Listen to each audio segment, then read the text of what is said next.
The saga of the Fantastic Four started in 1992. I can remember it pretty well because it was rather significant to us. It was very strange. Bert Eichinger, a German producer who was a friend of mine, came to me, I think in September or October, I think it was September of that year, and he said he had a problem and maybe I could help him.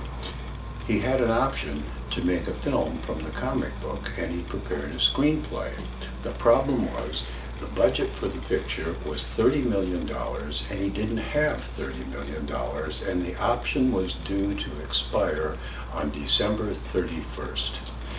He had a plan which involved me, and the plan was this. I had a studio in Venice with several sound stages where we were making medium budget films, and he had $1 million, and he had to start shooting on a film before the end of the year.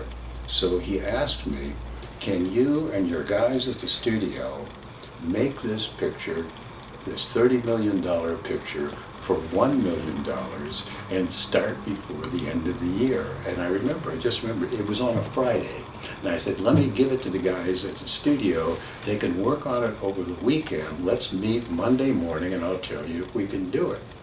The guys worked on it. I said, yes, it's not going to be a $30 million picture, but we can make it look pretty good. It's simply cutting out the most elaborate special effects, but we had our own special effects department. And they said, we can do it. So I said, Bernd, I can make it for $1 million. And as I say, it isn't going to be quite your $30 million picture. He says, it doesn't make any difference. I just have to start shooting. And he said, when do you want to shoot? I said, I want to start shooting on December 31st because we need every possible day to prepare a picture this complicated in a couple of months is very tough. And he said, I still remember this. He said, if we start shooting on December 31st, it'll be obvious that I'm just shooting to renew the option. I want to start shooting on December 26th.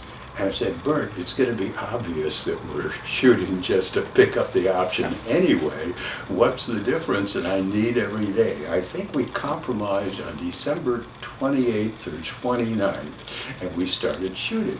And to me, it was very interesting for one reason.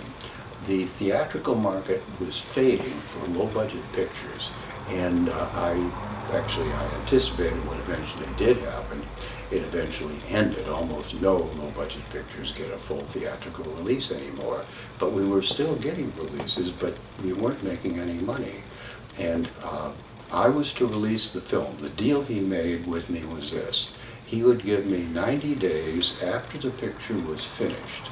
During that 90 days, he would try to sell the picture to a major studio. And if he did, he would pay me really a very large amount of money for giving up the distribution rights. If he didn't, we would distribute the film, and he would put up the prints and advertising. And I thought this is a really good experiment to see if we could take a famous comic book and maybe do some business with a low-budget film, and maybe it's a new way to go. And I remember the last time I was talking with him, I said, Bert, okay, you're making this film, which eventually went, as I say, to $80 or $90 million. What are you going to do with the $1 million film? He said, here's where I've got Fox.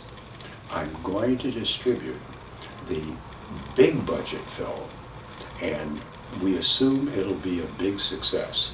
After it's finished, I'm going to distribute the $1 million film, call it the prequel, and I'll probably make more money with a $1 million film than I will with the $80 or $90 million film. Unfortunately for Bernd, the plan didn't work out. Fox got word of what he was going to do and put a clause in the contract that he couldn't distribute the $1 million film. Actually, I don't know who owns the film. It's either Bernd, who died a few years ago, or Fox. If it's Bernd's film, I met his widow, who lives in Munich, and had a very pleasant luncheon with her. And she was talking about that herself, saying, there has to be some way that we can make some money out of this film. Now, the way she asked the question and stated that would indicate that Fox owns the film.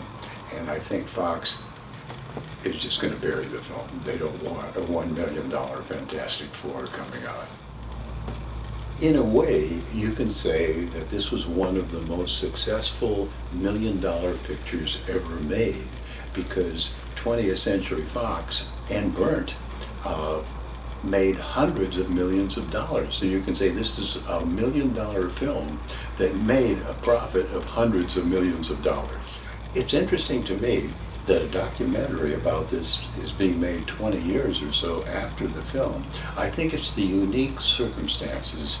I've never heard of any other film made this way. I think it's the unique circumstances of this that has sort of kept it going as sort of a cult film. Also, I've been told there are pirated versions of it out on DVD. And as I said, the picture's really, for $1 million, it's quite good. So there's no problem with the film itself.